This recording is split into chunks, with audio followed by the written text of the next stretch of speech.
Bienvenue sur cette vidéo chers passionnés, ici Spartan et on continue avec les vidéos gratuites du programme indispensable, cette série de cours premium disponible sur digitalpainting.school. Cette vidéo est la suite des précédentes, toujours dans le chapitre 0, le chapitre préliminaire de la partie 2 sur les bases en dessin. Je te laisse donc apprécier la suite de cet aperçu du programme. Sache tout d'abord que pour aller au travers de cette partie 2 du programme indispensable, aucun achat en matériel traditionnel n'est nécessaire. Tout peut être fait simplement à l'aide d'un crayon de graphite tout à fait traditionnel, tout à fait standard et de simples feuilles de papier. Et encore, même ça c'est optionnel. Je dirais même que tout peut être fait uniquement à la tablette graphique, même si je recommande quand même le crayon de papier pour certains exercices où ce sera plus adapté. Cela dit, il me semble intéressant de te présenter quelques outils de dessin traditionnels qui sont pour moi vraiment essentiels, indispensables, et cela de façon non exhaustive. Je vais notamment te présenter mon matériel, celui avec lequel je dessine sur papier. Je pense qu'il est toujours important de s'ouvrir et de tester de nouveaux outils. Ainsi, on peut découvrir de nouvelles sensations de dessin et pourquoi pas avoir une révélation et découvrir un outil qui nous convient parfaitement bien, et cela de manière super naturelle. Je le redis donc encore une fois, c'est vraiment une liste non exhaustive, ce n'est pas tout ce qui existe, ce n'est pas non plus forcément ce qu'il faut absolument, c'est juste une petite liste de matériel, histoire que tu connaisses un petit peu le matériel basique, et en même temps celui que moi j'utilise lorsque je dessine. Depuis la préhistoire, l'homme a toujours dessiné. Au départ à l'aide de pigments et de bois calciné comme sur les murs des grottes par exemple. Puis, dès l'Antiquité, pour le dessin et l'écriture, il a utilisé ce qu'on appelle un calame en roseau pour peindre et dessiner. Il s'agit donc d'un roseau qu'on a coupé, puis taillé et qu'on fait tremper dans de l'encre. Bon, je te rassure, je vais pas te faire dessiner avec ça. À l'époque, l'encre devait tenir dans de petits récipients, ce qui n'était pas vraiment pratique pour les scribes qui se déplaçaient souvent. Et donc, un peu plus tard, les Romains ont découvert l'usage du plomb taillé. Ils utilisaient aussi le graphite pur, mais cela dit, beaucoup plus rarement car c'était beaucoup plus cher et beaucoup plus précieux. Au XIe siècle, on a découvert et utilisé la mine de plomb, que je vais d'ailleurs te décrire et te montrer plus tard. La mine de plomb était constituée à 1/3 d'étain et de 2/3 de plomb. Finalement, ce graphite pur qui était très cher a été remplacé par du graphite artificiel à partir du XIXe siècle, et il a été inventé par le chimiste français Nicolas-Jacques Conté. Ce nom te rappelle peut-être quelque chose, comme par exemple une certaine marque de crayon. Très vite, le graphite qui constitue nos crayons de papier, ou crayons de graphite si on voulait être plus juste, plus exact, devint un outil bon marché, efficace et utilisé par tout le monde.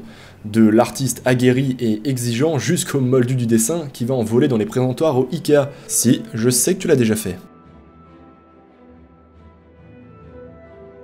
Le crayon est l'un des médiums les plus utilisés en dessin.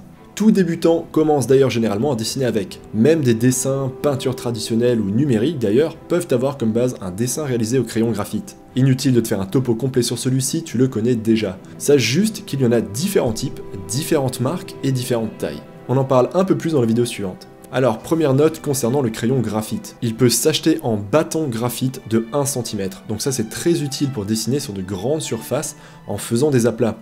Deuxièmement, le graphite existe aussi en porte-mine. C'est pratique, fin et précis, mais ça ne permet pas beaucoup de variations d'épaisseur, ce qui ne permet pas les aplats.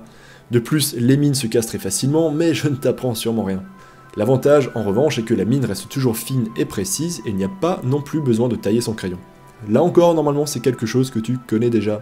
Enfin, note numéro 3, la qualité du graphite employé, autrement dit la qualité du crayon en quelque sorte, peut faire varier la qualité du résultat final. Alors je ne suis pas un grand expert en matériel de dessin traditionnel, mais j'ai quand même fait quelques petites recherches histoire de te trouver quelles étaient les marques à privilégier au niveau de la qualité. Tu retrouveras cette petite liste dans le texte qui accompagne la vidéo sur le chapitre.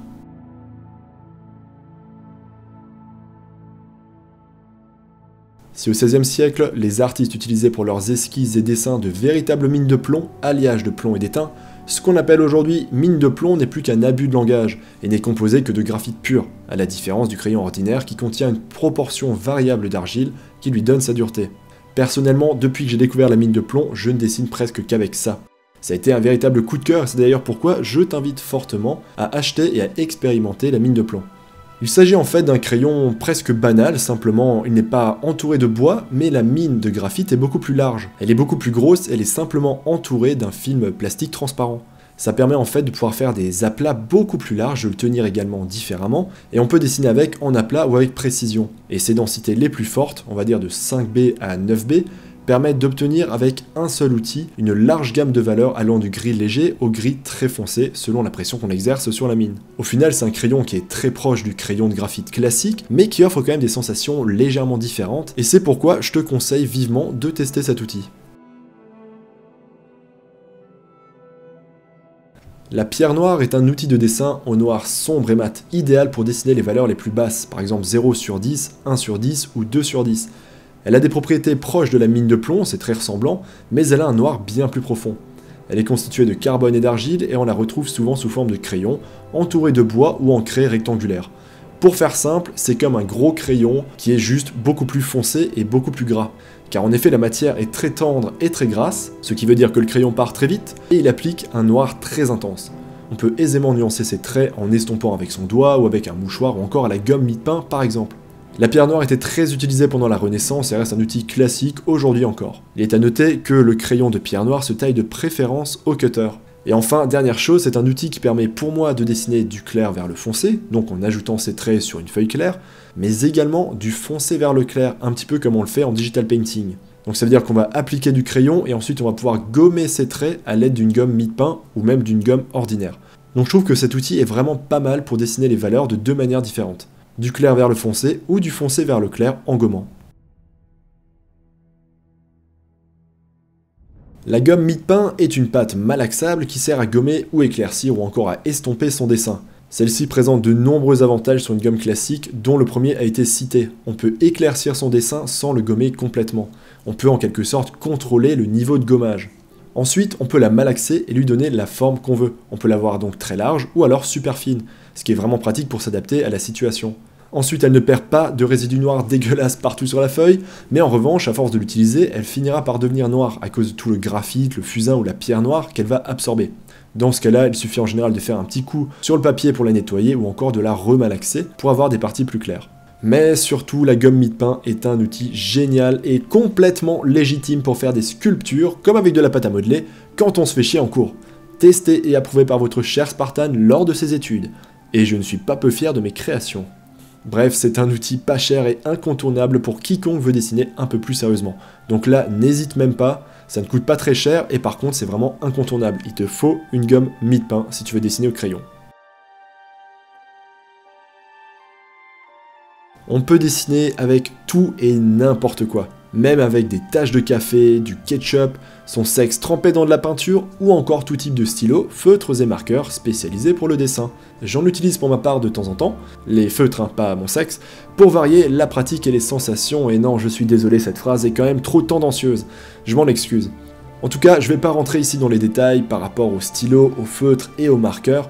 Je t'invite tout simplement à tester par toi-même, va dans une boutique, demande conseil ou alors regarde des vidéos sur le net, il y en a largement assez, pour découvrir un petit peu les différents types de matériel et les différentes sensations que ça peut apporter. En plus, ce n'est généralement pas très cher, à part si tu vas du côté des marqueurs où les prix peuvent assez vite augmenter.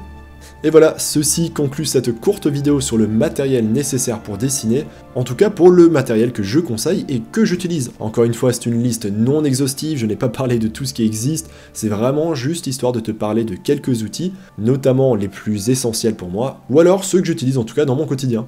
Après, libre à toi d'aller en boutique et de tester, d'expérimenter, de poser des questions aux vendeurs, ou même de faire des recherches sur internet sur d'autres choses. Les différents matériels et médiums pour dessiner, ce n'est pas ce qui manque. J'aurais pu parler plus en détail des marqueurs et des différents types, j'aurais pu parler de la gouache, de l'aquarelle, de plein de choses, de la peinture traditionnelle bien sûr, à l'huile ou à l'eau, etc. Il y a vraiment plein de choses qui existent. Cela dit, pour moi, ça c'est du matériel basique, c'est du matériel à connaître et de préférence à expérimenter.